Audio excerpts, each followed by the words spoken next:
Hey guys, what's up? Today I'm gonna be video and AV modding my own personal Atari 7800. I actually did some work on this system. Wow, it's actually been about a year more than a year since I originally AV modded this system. I simply did the composite mod then, but I went ahead and got one of Longhorn Engineer's boards so I could try out his mod. As you can see, the system already has the RF modulator removed. It also has the channel switch removed, which I'm actually going to reinstall, but I'll show you why later. And it has two resistors here. Let's see if I can actually zoom in there for you.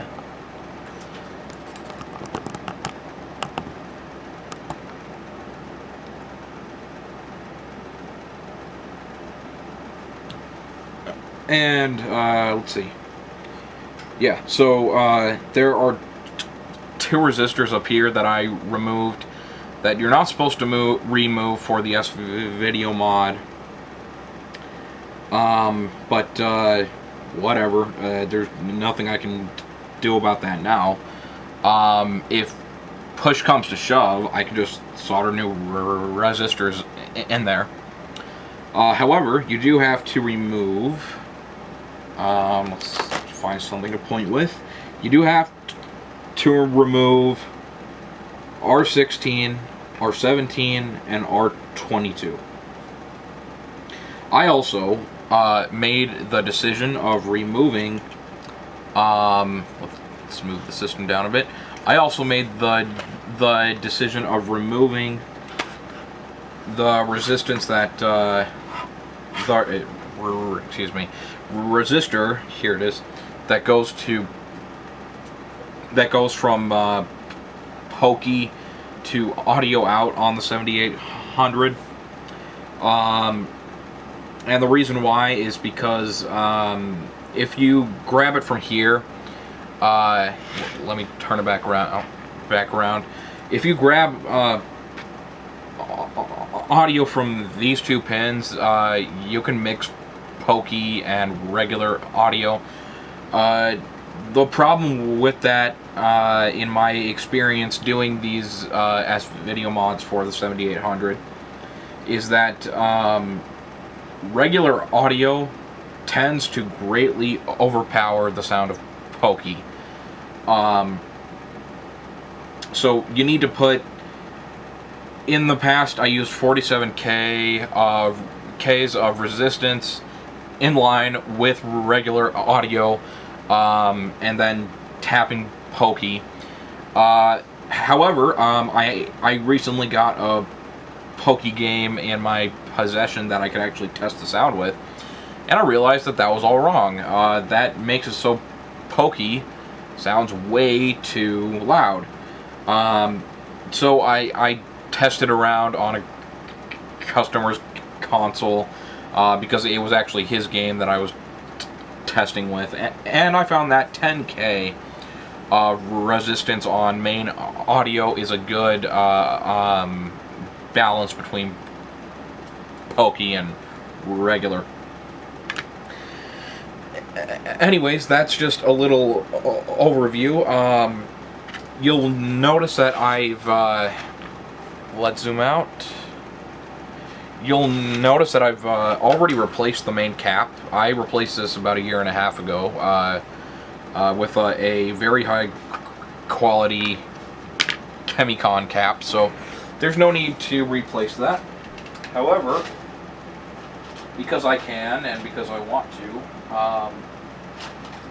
this system doesn't necessarily need it, but because I have a crap load of 2200 microfarad 16 volt caps, I'm going to go ahead and replace replace those as well. I actually removed those caps before I thought to record the video. But let's go ahead and stick those replacements in. These replacements are Panasonic M series capacitors. I am a huge fan of Panasonic caps. I don't know why. It's just a personal preference thing, I suppose. For some reason, I just specifically like Panasonic.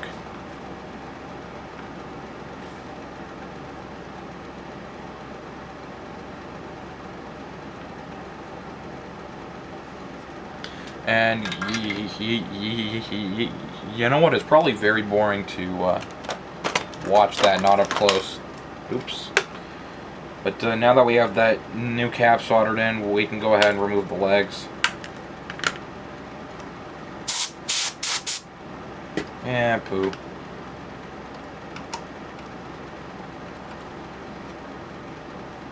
Alright. And I'll zoom in on the other cap just so you can get a better view of it.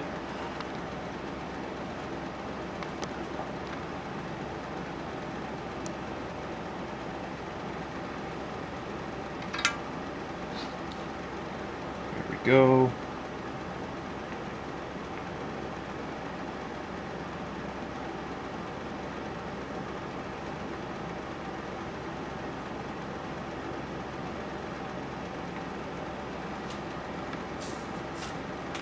There we go. Let's go ahead and remove the excess legs. And there we go. We have our new caps installed. Now, to get to removing the 74 LS32N, which is found right here on the board. You have to remove this chip in order to install the mod board. So let's go ahead and do that. In the past, I've used solder suckers in my soldering iron. However, I recently went ahead and decided to purchase a bulb desoldering iron. And the reason for this is because I was tired of having shitty results with solder sucker and my soldering iron. Since I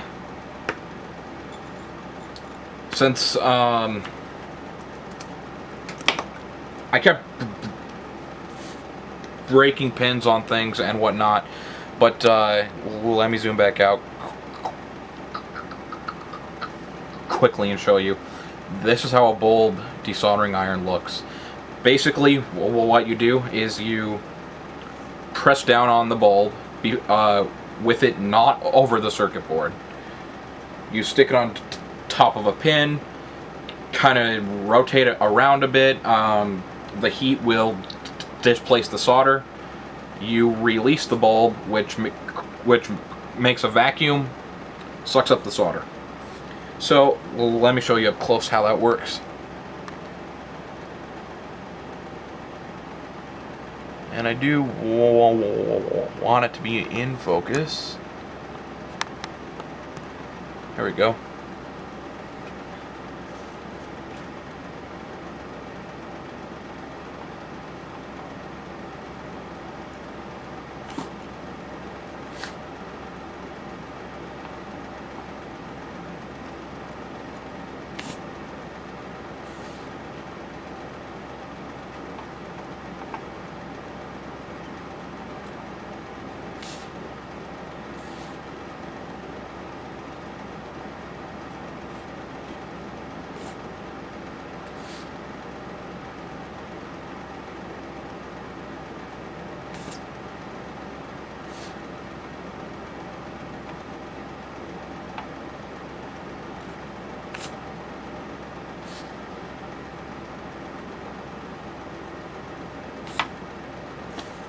That one I didn't get very well, so let's do it again.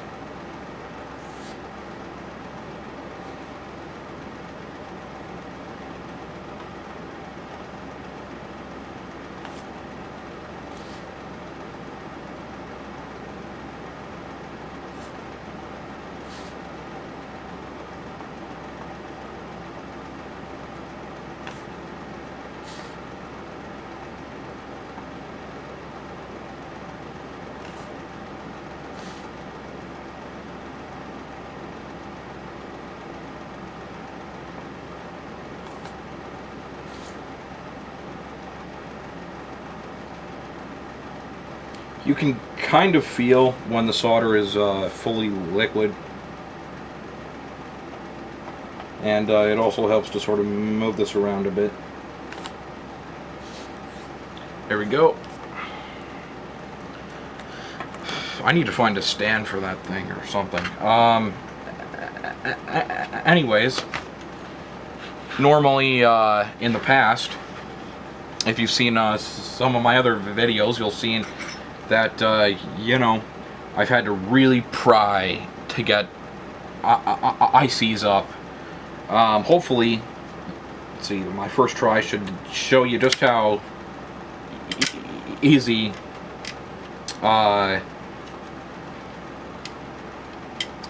what am I trying to just say? Just how easy the desoldering, bulb desoldering iron made it. Came right out. There's a problem, however. One of the traces is still connected to the pin.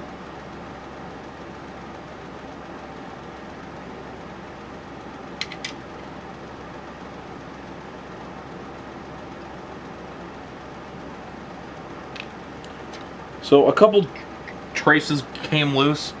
That's not the end of the world, although it's not very convenient. So what we're going to do is we're going to, well, do the only thing you can do, and that's replace the traces with wire. Rather than run the socket or run the replacement trace underneath the system, I thought I'd actually stick it on top and then set the socket down on top of those wires. That'll make it stick better, in my opinion. So, yeah. And we got, let's see, trace that's running to a via from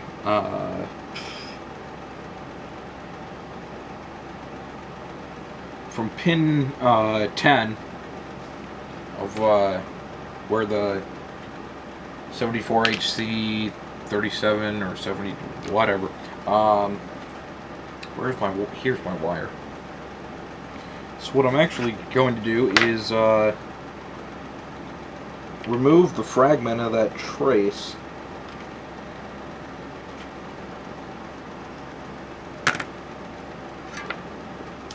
Add a bit of solder to that via, and let's remove that wire for the time being.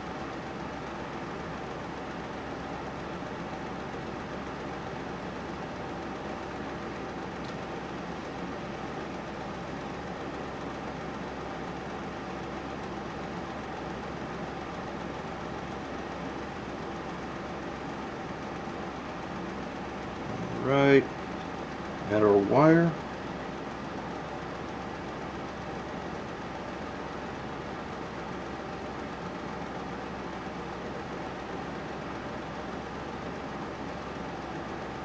And that didn't stick at all. Let's try twisting it and sticking it in.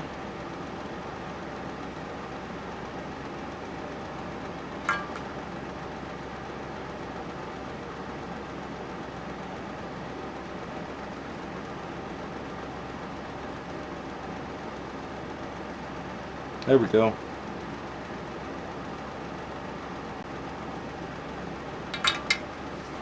Alright. Let's add a bit of solder to R18. But again, let's remove the remnants of that trace.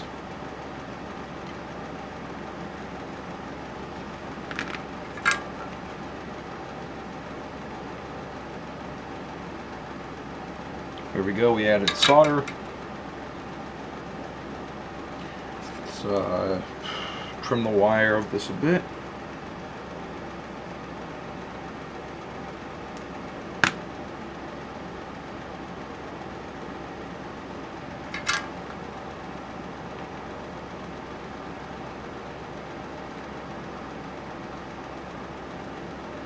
There we go. Stick that in. Take the other wire and stick that one in. Twist that up though, because the wires are fraying.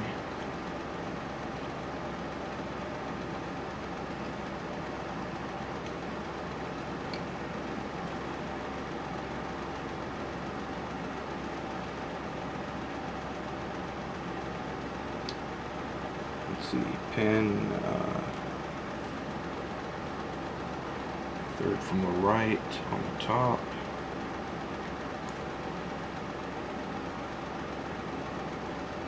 There we go. Alright. Next we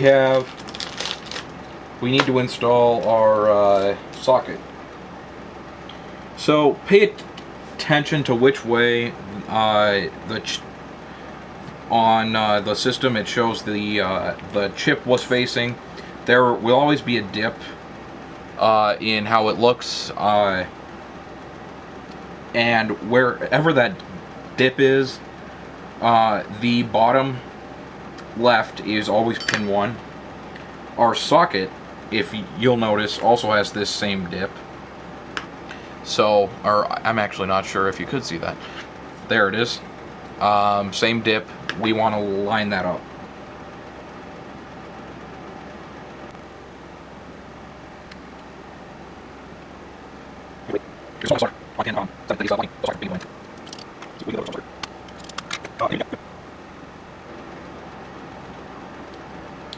Here we go. Socket is in place.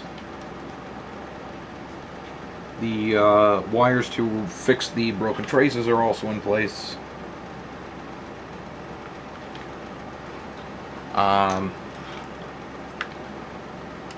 Gonna push up a bit on the socket. It's also, let's see, there it is, right where my finger was.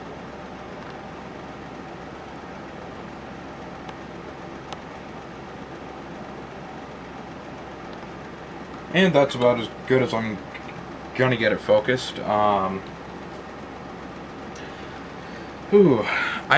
So, just on a side note, I was running out of solder, so I bought a pound of .031 inch solder.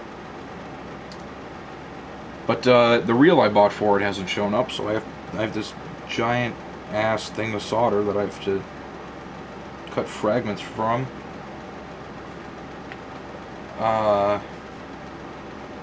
Yeah. So use this tiny bit of solder up.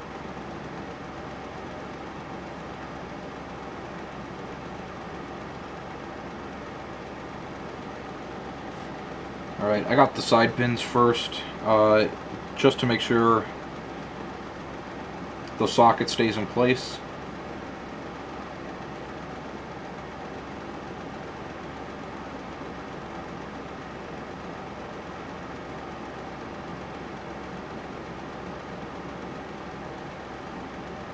And that's starting to get a little hot, so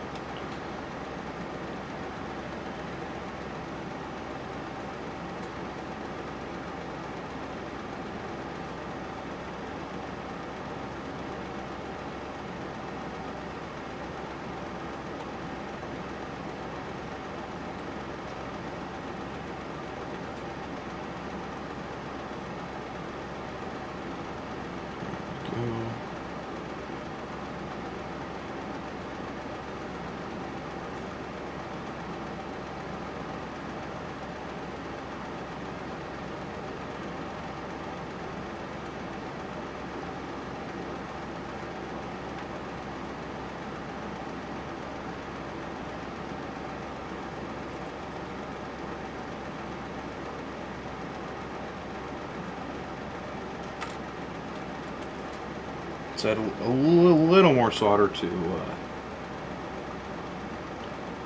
4 and pin 2.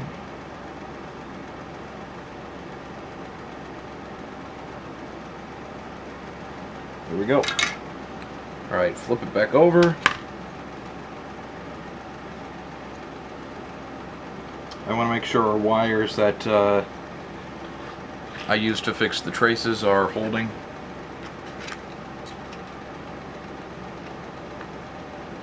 Yeah. Definitely is.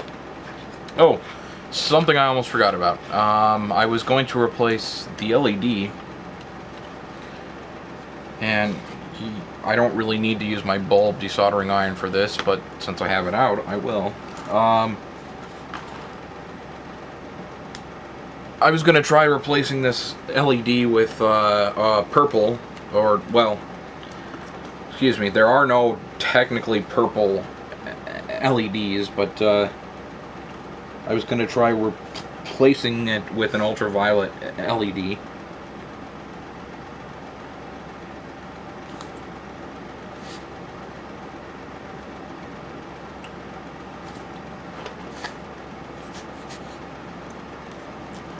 Here we go. Should pop right out.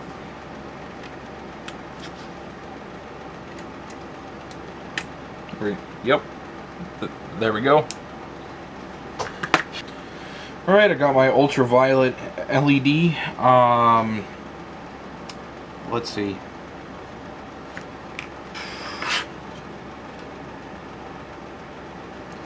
Cathode goes to the right. So, big leg goes left. There we go. Hopefully that should hold itself in place.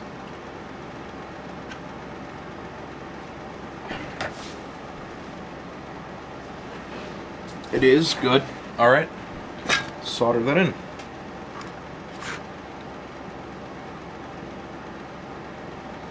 And you know what, if the tip of my iron is that black, it needs to be cleaned.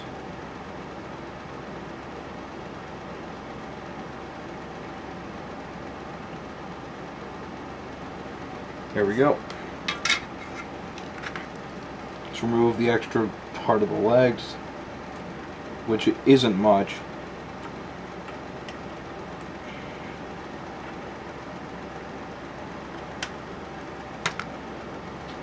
There we go.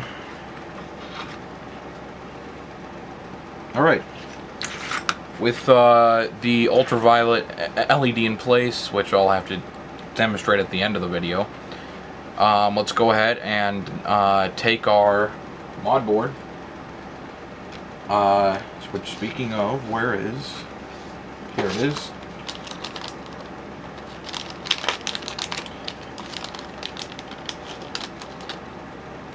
This one comes pre-soldered. I believe the Longhorn engineer has a service that does it for him. Similar to Tim Worthington's RGB boards, but this isn't RGB, it's S-video. Anyways, just plop it down right in that socket and push really hard. There we go, it's now in place, and it's being held up simply by the pins of this socket. However, there are 3 wires, or not 3, 5 wires that we have to connect from various places around the board in order to get the mod board to function correctly. So let's go ahead and do that.